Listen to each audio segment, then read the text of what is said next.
Hello everyone and welcome back to Very Cold Lasagna, your filthy casual place for all the filthy casual takes on the world of sports. I'm your host, DylanLasagna, and welcome back to another round of weekly NFL picks and my preview of week 6 of the 2022 NFL season.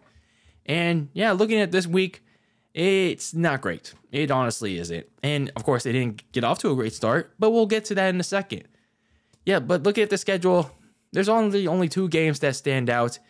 And of course, it's the start of bye week. So 4 teams are on their early bye week and they're just hopeful that they can, go the distance the rest of the way. So those 4 teams are the Detroit Lions, the Houston Texans, the Las Vegas Raiders, and the Tennessee Titans. 2 of those teams are 1-4. The Houston Texans are 3-1. And then we have the Tennessee Titans who are 3-2 and leading the AFC South. Going to the week 6 game slate in picks.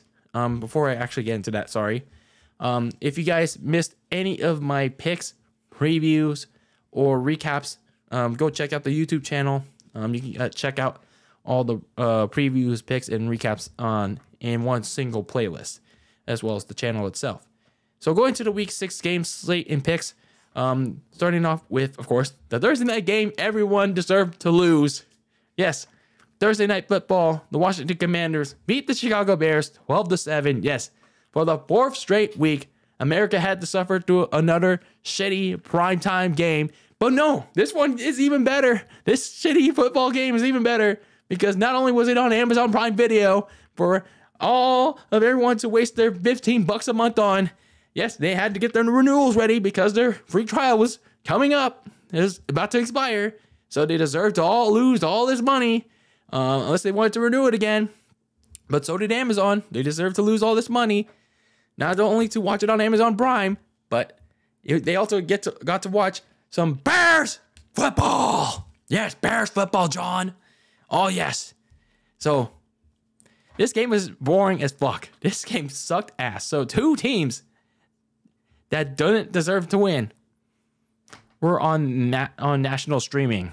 Like, my lord. My lord. So the Bears we're trailing 12-7, like with 30 seconds left to go, and they were almost there. They almost won this game, but they were just a hairline short of it because Darnell Mooney caught this juggling catch out in the end zone, but he got pushed out and caught it at the 1-yard line, and Washington held on to beat the Bears 12-7 and got their second win of the season and snapped a 4-game losing streak in the process. So, hooray. Guess they won't be going 1 win at all for the entire season, so they'll get 2 wins. So, that's that. Going to our actual picks for this coming week, starting with the early morning Sunday slate, we have my San Francisco 49ers at 3-2, taking on the 2-3 Atlanta Falcons. Last week, the 49ers blew out the Panthers 37-15, while the Falcons lost to the Tampa Bay Bucks 21-15. So, of course, for the 49ers, your concern is the growing list of injuries affecting the 49ers defense. Yeah, injury mania running wild again in San Francisco. Meanwhile, for the Falcons, Arthur Smith, their head coach, is keeping his team in games. Like 3 of these 5 games that they've been in so far, they've been fighting back hard. But it's just a talent gap or controversies just holding them back. So we'll see what fares for them this week. Obviously, I'm going with my San Francisco 49ers, but beware. This could be a trap game for them. Maybe more so of a bigger trap than the Carolina Panthers game was. The New England Patriots at 2-3 take on the 2-3 Cleveland Browns. So a battle of 2-3 teams. Who's going to get the 3rd win of the season? Who's going to even out the record? Who knows? The Patriots shut out the Lions 29-0. Balanced defense. Solid showing from their string quarterback, Bailey Zappi. Meanwhile, for the Browns, they barely lost to the Chargers 30-28. Cade York missed a potential game-winning field goal. So they had an opportunity, but couldn't take it. So I'm going to go roll with the Patriots in this one. Their defense is going to probably steamroll the Browns. And if Bailey Zappi is starting again, he can manage the game all right, as proven last week in in that Detroit Lions game. The New York Jets at 3-2 traveled to Green Bay to take on the Packers, who are also 3-2. For the Jets, they blew out the Miami Dolphins 40-17. After the Jets broke it open in the fourth quarter. The Packers, oh man, what not a jolly good time for them in London, because they allowed 17 unanswered points to the New York Giants in a bad loss to them. So these young Jets, this might only be 1 week, but they're slowly finding their rhythm on both sides of the ball. Can they continue that again in a potential upset of the Packers? I don't know. We'll see. I doubt it a little bit, but I might be going with the Packers a little bit. But right now, Aaron Rodgers is still struggling to get any consistent chemistry going with his new receivers. So I'm going with the Packers, but beware. Just like with the Niners game against the Falcons, this could be a trap. The Jacksonville Jaguars at 2-3 take on the 2-1 Indianapolis Colts. So a week 2 rematch of their game in Jacksonville. So the all elite Jaguars, they lost to the Houston Texans 13-9. Trevor Lawrence had another bad game. Meanwhile, for Matt Ryan and the Colts, they did enough to pull away from the Broncos 12-9 in last week's embarrassing Thursday night game. Like, oof. So, of course, like I said, a rematch from the week 2 matchup down in Jacksonville. And perhaps maybe we overestimated about this new look Jaguars offense. Maybe they're going some growing pains after that loss to Philadelphia. And for the Colts, yeah, maybe Matt Ryan's probably not the solution to their quarterback problem. So who knows? But either way, you like to have the Colts beat the Jaguars. Otherwise, yeah, who knows what the Colts are going to be like at this point. The Minnesota Vikings at 4-1 take on the Miami Dolphins, who are 3-2 and are kind of free falling at this point. The Vikings last week, they held a 21-0 lead over the Chicago Bears, but then they lost that lead, and then they later had to overcome that and eventually beat the Bears 29-22. And then for the Dolphins, obviously, as I said, they lost 40-17 after they got hammered in the fourth quarter. So for the Vikings, they're 3-0 in the division now in the NFC North. But the problem is they either are falling behind or they're losing leads when they're up big. So they got to stay consistent on offense, especially Kirk Cousins. So if you want to keep pace up first in the division, there has to be consistency on the offensive side. Meanwhile, for the Dolphins, you're down to their third string quarterback. I don't even know who his name is, but either way, this is what happens when when you rush out your starter in Tua, and you don't know when he's going to come back. They're paying the price for their greed. So I'm picking Minnesota to win this game. The Cincinnati Bengals take on the New Orleans Saints. Both teams are 2-3. The Bengals lost to the Ravens on Sunday Night Football last week. Justin Tucker, crushed their hopes and dreams on that game. Meanwhile, for the Saints, they got to use Taysom Hill more because he proved that in that game against Seattle. Scored 4 combined touchdowns to carry the Saints to a 39-32 win over Seattle. Cincinnati, something's going on with that offense. I don't know what Zach Taylor is doing, what he's tailoring to, but either way, something's not right with that Cincinnati Bengals offense. For the Saints, even though Andy Dalton's your quarterback right now, perhaps you should start using Taysom Hill a lot more because, as evident in that game against Seattle, he ran over them, and there's an opportunity for the Saints to perhaps bulldoze a little against the Cincinnati defense with Taysom Hill. So, while I'm rolling with Cincinnati in this game, just don't expect it to be a total blowout. Now, the Baltimore Ravens at 3-2 take on the 4-1 New York Giants. For the Ravens, like I said, Justin Tucker set them up in the division in the AFC North with a game-winning field goal. The Ravens bested the Bengals 19-17. For the Giants, big upset for them, big win for them in London, as they got another big game from Saquon Barkley, a decent one from Daniel Jones, but the defense stepped up in a big way in the second half. not allowing any second half points on Aaron Rodgers as the Giants came back and upset the Green Bay Packers. For the Ravens, I mean, their defense finally had a good game in forever, but they're just now looking for some consistency. This is an opportunity to do so against the New York Giants, who are also looking for another chance at an upset against the Ravens. So, well, I'm going with the Ravens in this game. You know, you can't count out these New York Giants. So the Tampa Bay Bucks at 3-2 take on the Pittsburgh Steelers, who are free falling right now at 1-4. So for Tampa last week, like I said, they jumped out to this 21-0 lead, but albeit some controversy, they beat the Falcons 21-15. Meanwhile, for the Steelers, yeah, it was Kenny Pickett's first start, but even though he looked okay, they still got outcoached. They got destroyed in every single way against the Buffalo Bills. Yeah, not fun there. So for the Bucks, they're just trying to find some groove on offense.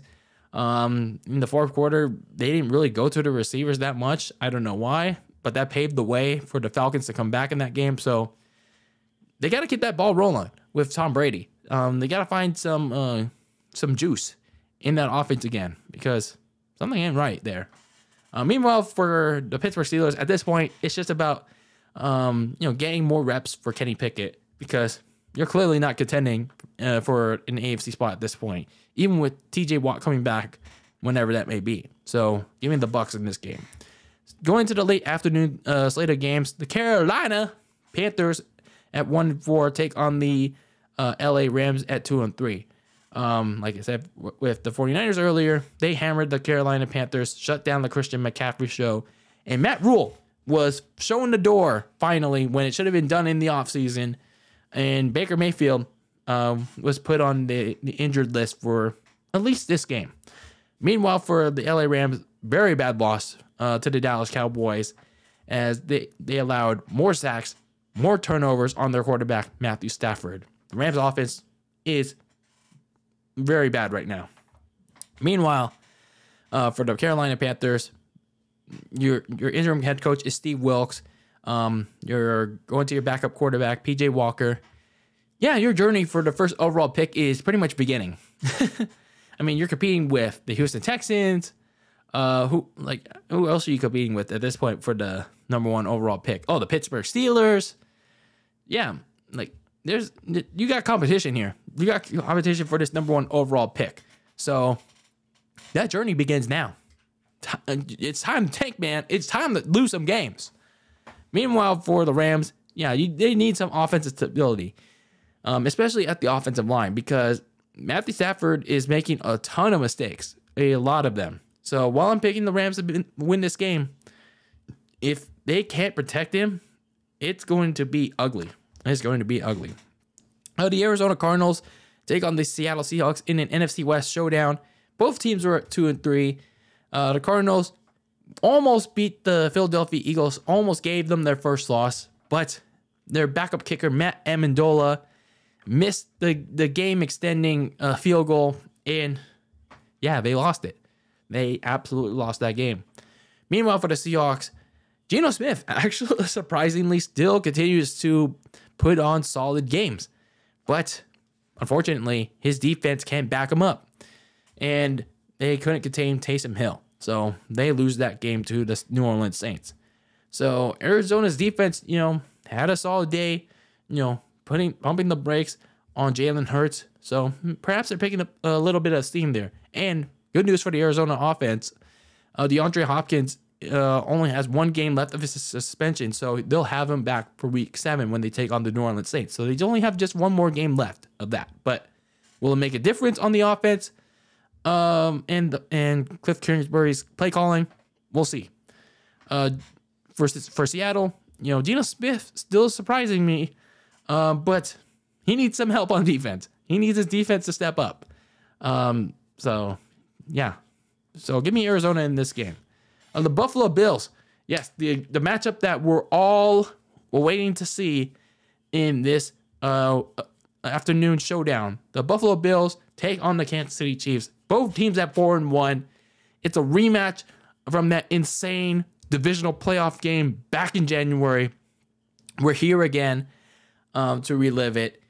And my God, it's gonna be either insane or it could either just be just a plain old regular matchup between these two quarterbacks in these two teams.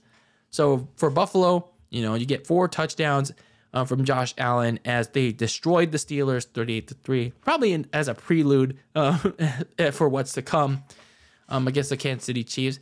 And then for the Chiefs themselves, they were down 17-0, but then they come back to beat the Raiders 30-29 and hold them off. Both offenses are really lighting up. I mean, for the Chiefs, you think losing Tyreek Hill was going to be their downfall, even I predicted. But no, it's actually helping. It's actually benefited them a little bit because now they're spreading the ball around, and Travis Kelce has become the focal point, and he's actually gotten even better.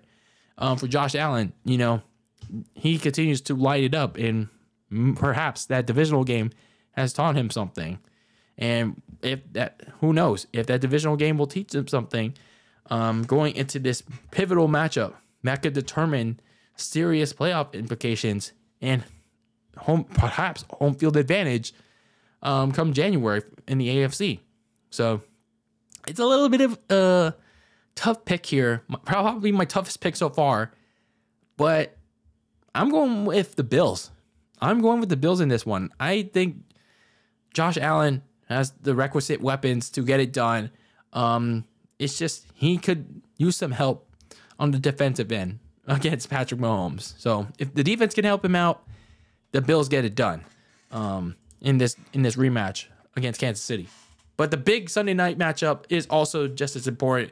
The Dallas Cowboys at 4-1 take on the Philadelphia Eagles, still the last remaining undefeated team in the NFL at 5-0. So the Cowboys, on the backs of a good performance from Michael Parsons and that defense, destroying Matthew Stafford in the Rams offense, beating the Rams 22-10. Meanwhile, the Eagles held on to beat the Arizona Cardinals 20-17. Like I said, Matt Amendola missed that overtime sending field goal. So the Cowboys have a little bit of an issue at hand. Do they continue to keep the rush going with Cooper Rush in the Cowboys offense? This is a pivotal matchup. Or do they try to get Dak ready now? But we'll see what happens this coming Sunday. But either way, their defense is playing spectacular. And are they going to be able to stop Jalen Hurts? Speaking of which, the Eagles continue to find different ways to win. This past week, they got a little bit of luck with the kicker in Arizona missing the field goal. And then last week, the week before, Miles Sanders having perhaps his best career game. So they're finding different ways to win football games. And this week could probably be no different. Maybe Jalen Hurts has a bounce back game. So I'm going to roll with the Eagles again. But who knows? This could be a tighter game than people expect it to be. Then, of course, the Monday Night Football game. Yes, 2 choking teams so far. Yes, we have the Denver Broncos again in prime time at 2-3, taking on the LA Clippers. Yes, at 3-2. Yes, we're still calling them the LA Clippers. I don't care if they're the Chargers or whatever their name is. We're still calling them the LA Clippers of football. Because for the Clippers, they almost clippered it up again. Because even though they came back, they almost allowed the Browns to win it. After whatever reason, dumbass Brandon Staley went for it on 4th down. But they were just fortunate that their kicker missed the game winner. So they held on to beat the Browns 30-28. Meanwhile, for Denver, another ugly primetime showing from the offense. And they lost to the Colts. So Russell Wilson in this offense continuing to struggle in the bright lights. And I don't know if it's a mismatch with Nathaniel Hackett and Russell Wilson. But either way, they're just not clicking. They are not clicking right now. Meanwhile, for the Clippers, Brandon Staley, like I said, continuing to make dumbass decisions. And it's really haunting this team. And yes, there are injuries on the defense, but again, you got to make the most of what you have. You got to make the most of what you have. So I'm going to put, maybe I don't know if I'm jinxing you already, but I'm going to pick the Clippers to win this game. I'm going to pick them to win this game because I don't trust the Broncos to win anything in prime time. I don't, because they've been ugly. They've been ugly so far. They just sucked in prime time. So those are my picks for week 6 of the 2022 season. Let me know who you're rolling with down in the comments below or on social media at Very Cold Lasagna. So thank you for tuning in. Enjoy week 6 of the this coming week. And I'm DylanLasagna of Very Cold Lasagna signing out. Make sure you listen to the past recaps, past previews, picks, and yeah. Until then, until the next recap, peace out.